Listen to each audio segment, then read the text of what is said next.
내 몸을 지키는 건강백서, 건강업, 울산업. 안녕하세요, 박성은입니다. 야간 빈뇨는 수면 장애와 만성 피로를 유발할 뿐 아니라 어르신의 경우 화장실에서 넘어져 낙상을 입는 등 삶의 질을 떨어뜨리는 대표적인 질환으로 꼽히는데요. 연령이 높아질수록 유병률이 증가하면서 국내 야간 빈뇨 환자는 꾸준히 늘고 있다고 합니다. 하지만 치료해야 할 질병으로 인식하지 않는다는 것이 더 큰 문제인데요. 야간 빈뇨는 원인이 복합적이기 때문에 정확한 원인을 파악해서 치료하는 것이 중요하다고 합니다. 건강업 울산업 오늘은 야간 빈뇨의 치료에 대해서 알아봅니다. 배양규 빈뇨의학과 전문의와 함께합니다.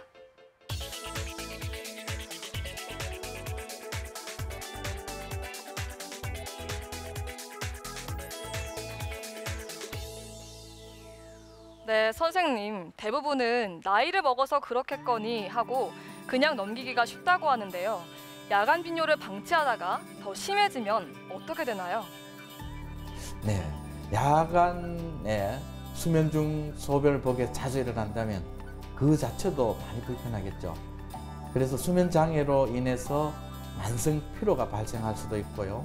또 이로 인해서 업무의 효율이 많이 떨어지고 또 이러한 상황이 장시간 지속이 된다면 환자들은 우울증에 빠지게 되는 경우가 많습니다. 일부 통계에 의하면 야간 빈뇨 환자 중에 상당 부분이 우울증을 가지고 있고 이러한 우울증은 정상인이 가지고 있는 우울증의 무려 배 이상이 많다고 보고 있거든요. 이것 때문에 상당한 삶의 질에 영향을 미친다고도 볼 수 있고요.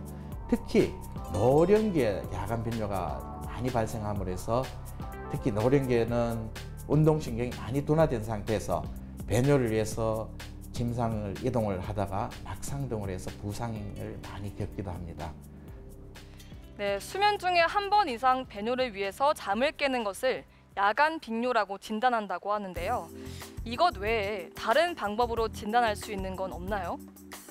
네, 진단 기준 자체가 수면 중에 배뇨를 정의한 것이었어요. 진단을 위한 다른 방법은 없습니다. 그렇지만 수면 중 배뇨에 대한 정확한 기준은 있습니다. 수면 도중 소변을 보기 위해서 일어나는 상황이기 때문에요. 소변을 보고 난 후에는 반드시 전후의 수면으로 이어져야 합니다. 그래서 간혹 잠이 오지 않아서 화장실을 자주 갔다. 잠을 들기 전에 화장실에 자주 갔다든지 아니면 충분히 잠을 자고 난 뒤에 일찍 잠이 깬 후에 화장실을 자주 갔다. 이런 경우에는 야간 빈뇨의 기준에서 제외시키고 있습니다. 그리고 수면 중 자기도 모르게 소변을 보게 되는 경우에 흔히들 해서 소변을 오줌을 싸게 되는 경우죠. 이러한 경우는 야뇨증이라 해서 이 역시도 야간 빈뇨의 기준에서 제외하게 됩니다. 네, 야간 빈뇨는 방광의 기능이 약해져도 생길 수 있는 증상이 아닐까 이렇게 생각이 되는데요. 어떤가요? 방광의 수축력이 약해지면요, 방광에 모인 소변을 충분히 밖으로 배출하지 못하겠죠. 만약에 이러한 상태에서 잠에 든다면 방광에 남아있는 용적이 줄어들기 때문에 배뇨가 잦을 수밖에 없습니다. 그리고 또 한 가지 간과할 수 없는 것은 신장의 기능도 중요한데요. 신장의 기능이 떨어지면 소변의 농축력이 많이 떨어집니다. 소변의 농축력이 떨어지면 농축되지 않는 수분이 다 소변으로 배출이 됩니다. 따라서 소변량이 많이 증가하게 되고 증가한 소변량은 야간 빈뇨를 유발한다고 보고 있습니다. 네, 그렇다면 이런 야간 빈뇨 증상을 좀 쉽게 치료할 수 있는 방법이 있나요? 야간 빈뇨의 주된 원인이 크게 염증성 질환이라든지 요로 폐색이라든지 과민성 방광, 신경성 방광 같은 것들을 들고 있는데요.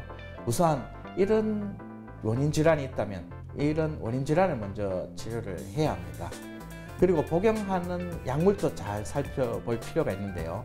야간에 특히 소변량을 증가시키거나 소변을 잘 못 보게 하는 약이 있다면 반드시 사전에 조절을 해야 되겠죠. 그리고 일상생활 중에서도요, 교정해야 될 부분들이 상당히 있을 수 있는데요. 저녁 식사 후에는 가능하면 수분 섭취를 줄여야 되고요. 취침 전에는 특히 배뇨를 충분히 해서 잔뇨가 없는 상태에서 수면에 들도록 하는 것이 중요합니다. 이런 모든 충분한 노력 후에도 야간 빈뇨가 지속이 되었을 때는 약물의 도움을 받는 것도 아주 좋습니다. 그 이외에도 배뇨일지를 써본다면 밤에 배뇨하는 횟수가 어떤지, 배뇨량이 어떤지 이런 것을 보면 수분의 섭취를 줄여야 하는지에 대한 판단도 할 수 있습니다. 네, 배뇨 일지가 원인 파악에 가장 중요한 역할을 하겠네요. 네, 그럼 선생님, 생활 습관을 통해서 야간 빈뇨를 예방할 수 있는 방법이 있다면 몇 가지만 알려주시죠. 생활 습관 중에 가장 중요하게 보는 부분은요, 야간 시간대에 수분 섭취를 제한하는 것입니다.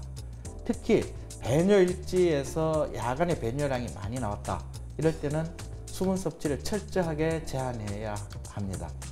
여기서 이제 수분이라 하는 것은 물만 생각하는 경우가 많은데요.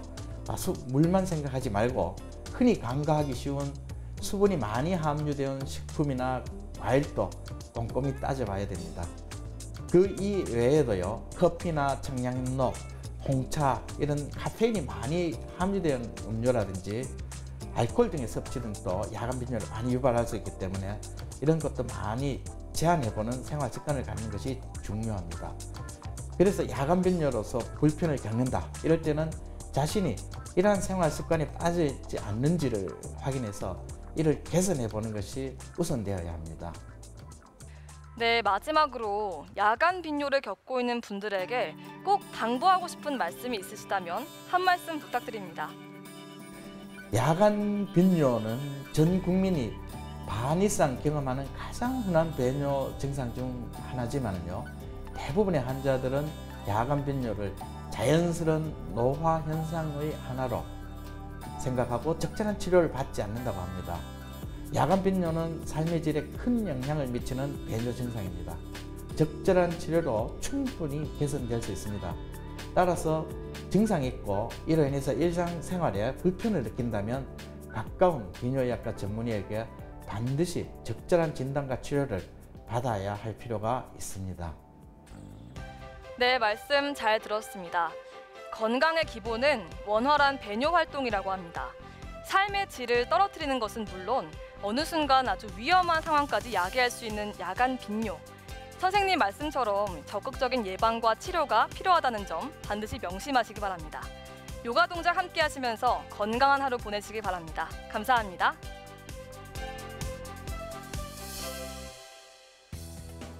오늘 저와 함께 배워보실 자세는 몸 전체의 순환을 도와주면서 당뇨가 있으신 분들에게는 혈당을 낮추는 데 도움이 되는 자세입니다.